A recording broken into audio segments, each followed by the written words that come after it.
What's up, Movement Pros? So in this video we're going to look at the markers of control for the flow get up to let us know when we're ready to progress from one step to the next. So we have 4 markers of control that we're always looking at. 1 is pain, 2 is breath control, 3 is postural control, and then 4 is impact control. With the flow get up, we're really trying to be as fluid as possible with this. So there'll be a little less specificity when it comes to postural control, but there are a few things we still want to look at.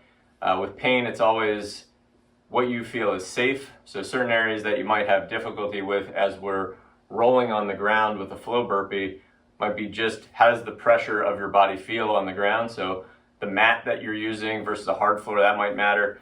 But just making sure you feel safe and comfortable with that. We have to get some type of roll side to side or rock side to side. So we have to make sure we feel comfortable rocking onto different anatomy. Sometimes the hips get tender as we do that. We don't want to force anything we don't feel ready for. All right, so that oftentimes becomes one of the most important things.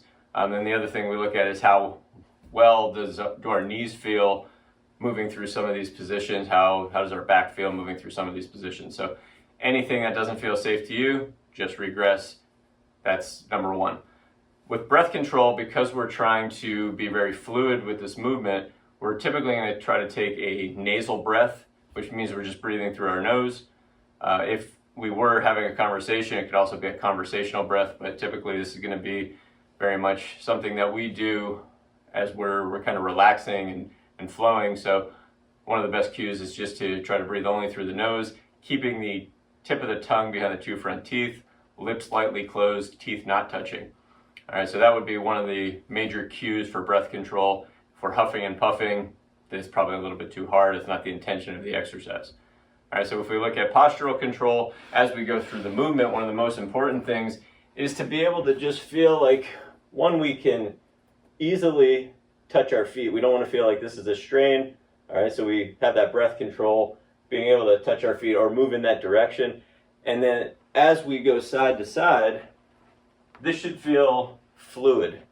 All right, it should not be a aggressive drop. So that would be a loss of impact control as we do that. So whether we're rocking or if we're rocking to our oblique sit or if we're rocking right through to our half kneel, we want to make sure that that happens with good momentum, that's fluid. Oftentimes what you'll see as we're going from the side and this is coming forward, sometimes this knee gets stuck here. That got to be careful that that's not painful.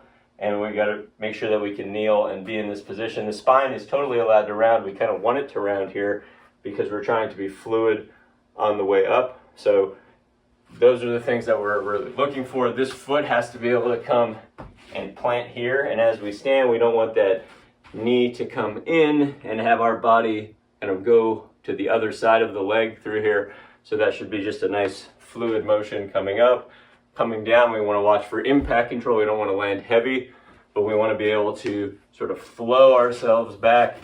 So a lot of this movement is about fluid impact control more than it is about perfect posturing, because we are trying to be a little bit rounded with our spinal posture as we flow from side to side. So what we're looking for mainly is how are we in gaining that momentum? Can we go with the flow of the position?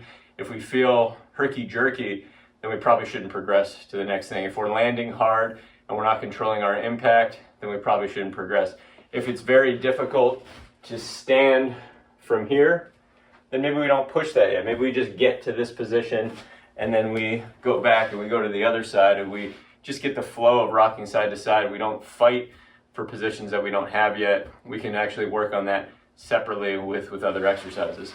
All right, so we want this to be fluid. We want it to be able to be something we can do for time and endurance as well. So if it feels like we're exhausted after 1 rep, make it easier. If you have questions, send some videos. We'll put them in the forum. It'll be helpful for all members. I'll be able to give feedback on anything I see. So with specific questions, videos work quite well.